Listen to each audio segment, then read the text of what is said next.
Nous restons préoccupés par le fait que la Corée du Nord apportera un soutien supplémentaire aux opérations militaires de la Russie contre l'Ukraine. Nous disposons de nouvelles informations selon lesquelles la Russie cherche activement à acquérir des munitions supplémentaires auprès de la Corée du Nord. Au centre de ces efforts se trouve un marchand d'armes du nom d'Ashot Khrushchev. Avec le soutien de responsables russes, M. Khrushchev a tenté de négocier un accord secret sur les armes entre la Russie et la Corée du Nord. Dans le cadre de cet accord, la Russie recevrait plus de 2 douzaines d'armes et de munitions de Pyongyang. Nous croyons également savoir que la Russie cherche à envoyer une délégation en Corée du Nord et qu'elle offre à la Corée du Nord de la nourriture en échange de munitions. Sylvia Hamilton, voilà une belle histoire à l'américaine. On sait tout, on connaît tout, jusqu'au nom de l'intermédiaire. Oui, effectivement, il lâche carrément le nom de l'intermédiaire slovaque en plein brief de presse. Moscou qui aurait donc sollicité un intermédiaire pour négocier. Ça s'est passé entre la fin de l'année dernière et le début cette année. En échange de ces armes, Moscou fournirait au régime de Pyongyang de la nourriture, des matières premières, mais aussi des avions commerciaux. Alors effectivement, le nom a été lâché. Ashot Khrushchev, qui aurait eu des contacts avec des officiels des deux pays qui chercheraient à obtenir, on l'a entendu, une vingtaine de types d'armes et de munitions différentes. L'homme a été placé sur la liste des personnes sanctionnées par le Trésor. Autant vous dire qu'il aura des difficultés à commercer dans l'avenir, en tout cas être aidé aussi à commercer. Il a 56 ans.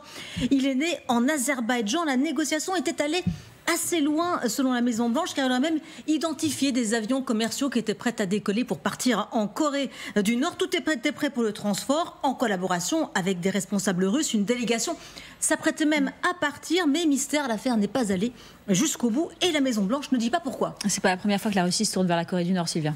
Mais non, John Kirby précise que ces tractations n'ont rien à voir avec la livraison par la Corée du Nord de millions de pièces d'obus de roquettes en septembre dernier. Cela avait été révélé par Washington. La Corée du Nord avait fait croire à l'époque que c'était à destination de l'Afrique et du Moyen-Orient. John Kirby, qui avait aussi, en janvier, on s'en souvient, montré des images satellites avec des mouvements de wagons de la Corée du Nord vers la Russie à destination du groupe Wagner. La secrétaire américaine au Trésor, Janet Yellen, explique sans filtre la situation aujourd'hui dans un communiqué. La Russie a perdu plus de 9000 pièces d'équipements militaires lourds depuis le début de la guerre et grâce en partie aux sanctions et au contrôle, Poutine est devenu de plus en plus désespéré pour les remplacer, d'où les tractations avec cet intermédiaire slovaque. Les circuits comme la vente d'armes conclus par cet individu montrent que Poutine se tourne vers des fournisseurs de dernier recours comme l'Iran et la Corée du Nord. Merci beaucoup Sylvia. Alors on met les pieds dans le plat tout de suite en parlant de la Chine ou pas, général? Moi je pense que... Alors allez-y, parce que la Corée du Nord, on est bien d'accord, sans la Chine... Évidemment, la Corée du Nord est un peu dans les mains de la Chine et c'est l'intermédiaire, j'allais dire, pratiquement rêvé pour la Chine pour aider la Russie sans que ça se voit trop. Donc, mais je pense que les États-Unis surveillent ça quand même d'assez près pour voir. Après, on peut penser aussi qu'il peut y avoir des reconditionnements de matériel qui se font en Corée du Nord de façon à effacer les traces d'origine, par exemple chinoise. Mais certainement que la Corée du Nord est un intermédiaire très très important. Et vous avez cité les deux, la Corée et puis l'Iran. On voit bien que ces deux pays-là sont vraiment très antagonistes des États-Unis, de l'Occident en général, et donc des alliés naturels de la Russie dans ce conflit-là.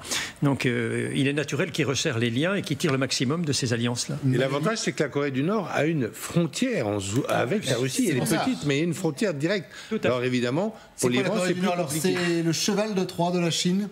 Oui, tout à fait, bien sûr, évidemment. Alors, les Chinois, ils ne veulent pas perdre leur commerce avec l'Occident parce que c'est fondamental pour eux. Ils sont devenus l'atelier du monde et ils ont l'intention de le rester. Et ils continuent d'ailleurs à commercer avec Taïwan, et je suis sûr que... Même avec les États-Unis? Avec les États-Unis, bien sûr. Et je suis sûr que Taïwan doit leur fournir pas mal de microprocesseurs, et c'est pas impossible que certains de ces microprocesseurs se retrouvent ensuite en Russie, mais c'est très difficile à tracer. Mais les grandes sociétés chinoises ne veulent pas être sanctionnées par les Européens et les Américains, alors ils font très attention. En revanche, effectivement, si on peut passer par la Corée, et puis la Corée elle-même a une très grande industrie militaire elle-même, puisqu'elle est quand même capable de faire des missiles balistiques, des armes nucléaires, etc. Et surtout, il y a une frontière directe. Alors que l'Iran, c'est plus difficile, parce que l'Iran n'a plus de frontière directe avec la Russie. L'Iran avait une frontière directe avec l'Union soviétique, mais maintenant, elle n'a plus de frontière directe avec la Russie. Il y a, par exemple, l'Azerbaïdjan au milieu, et l'Azerbaïdjan est un allié d'Israël, en assez bons termes avec la Turquie et l'Amérique, et donc, c'est plus difficile. Mais alors, expliquez-moi, pardon. Expliquez-moi pourquoi les Américains disent, sous votre contrôle, Magali, on n'a pas de preuves que les Chinois livrent des armes. En même temps, on connaît toute l'histoire sur cette vente d'armes de la Corée du Nord à la Russie.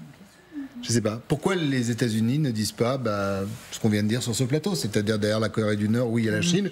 La Chine livre des armes à la Russie, mais utilise un faux nez. Alors revenons un petit peu en arrière, quand même que ce soit Blinken, le secrétaire d'État, ou même Joe Biden, avait mis en garde très sérieusement la Chine il y a quelques semaines en faisant monter la pression, en se disant on se méfie de potentielles livraisons d'armes de la Chine à la Russie. Ils avaient vraiment mis la pression sur la Chine. Le message, c'est vous êtes sous surveillance, justement. Ne passez pas la ligne rouge, parce que sinon, il y aura des sanctions et vous ne pourrez plus commercer avec nous. Et là, ils font la même chose, finalement, en révélant cette affaire.